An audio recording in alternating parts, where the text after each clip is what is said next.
So hello my lovely dear students, welcome back to my channel. तो आइए next chapter को start करते हैं, जिसका नाम है विद्युत तथा परिपथ।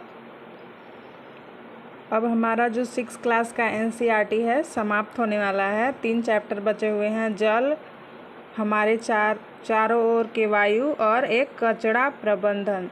3 चैप्टर करने के बाद हमारा जो है 6 क्लास का एनसीईआरटी कंप्लीट हो जाएगा और इससे रिलेटेड हम प्रीवियस ईयर क्वेश्चंस भी करते जा रहे हैं। तो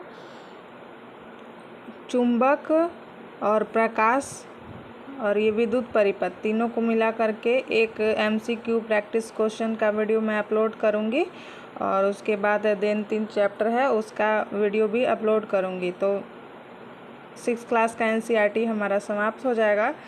तो हमारे चैनल से जुड़िए, मेरे चैनल को सब्सक्राइब कीजिए ताकि आने वाली वीडियो की नोटिफिकेशन आपको मिल सके और एनसीईआरटी का जो शॉर्ट्स नोट्स है जिससे आप कम समय में इसे प्रिपेयर कर सकते हैं। तो आइए स्टार्ट करते हैं आज का चैप्टर, जिसका नाम है विद्युत तथा परिपथ। विद्युत सेल जो कि टॉर्च, कलाई, घड़ी, रेडियो, कैमरा आदि में लगाया जाता है। विद्युत सेल प्राइमरी यूनिट होता है। सेल के समूह को बैटरी कहते हैं, जिसका प्रयोग हम इन्वर्टर में करते हैं। और सेल टॉर्च में लगाया जाता है।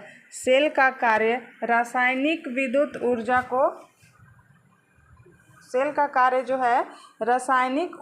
को विद्युत ऊर्जा में कन्वर्ट करना होता है।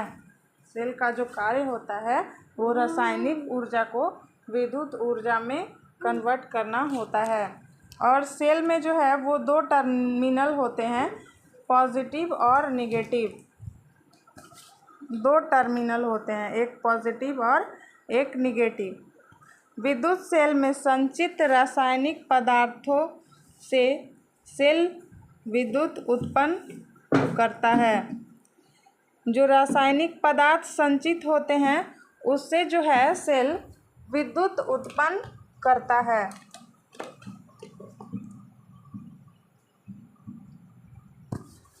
आइए नेक्स्ट को समझते हैं।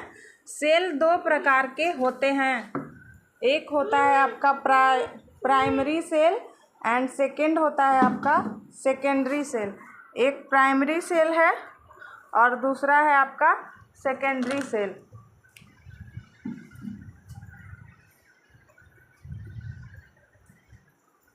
यह दोबारा उत्पन्न करने के लिए उपयोग में नहीं लाए जा सकते हैं। जो प्राथमिक सेल होते हैं वो दोबारा उपयोग के लिए नहीं लाए जाते हैं। और जो सेकेंडरी सेल होते हैं, जैसे हम इन्वर्टर में जिसका बैटरी का उपयोग करते हैं उसका उपयोग जो है दोबारा चार्ज करके किया जा सकता है। इसका ये चार्जेबल होता है और ये चार्जेबल नहीं होता है।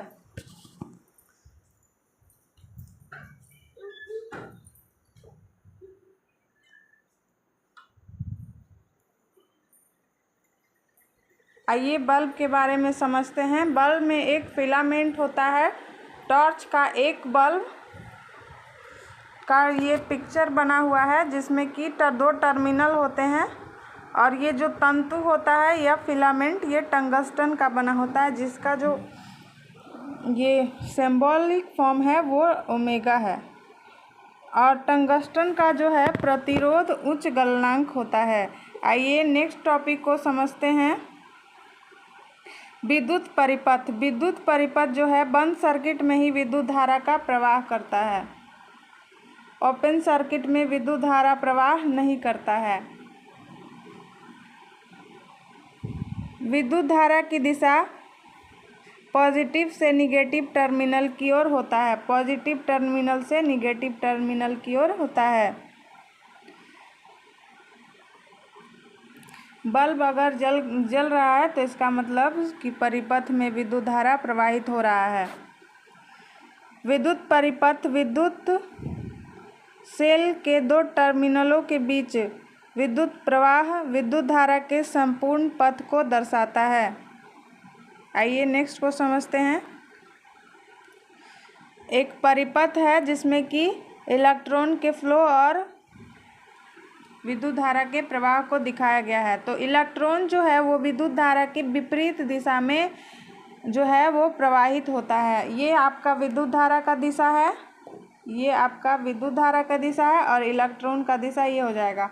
इलेक्ट्रॉन जो है उस पर निगेटिव चार्ज होता है तो वो पॉजिटिव की तरफ जाता है, और विद्युत धारा जो है वो हाई वोल्टेज से लो वोल्टेज यानी कि पॉजिटिव से निगेटिव की ओर मूव करता है। तो हमेशा ये पॉइंट याद रखिएगा, नोट डाउन कर लीजिए कि विद्युत धारा जो है इलेक्ट्रॉन के निगेटिव यानी विपरीत दिशा में गमन करता है। इलेक्ट्रॉन जो है विद्युत धारा के आई के विपरीत दिशा में गति करता है। आई जो है वो इलेक्ट्रॉन के विपरीत दिशा में गति करता है।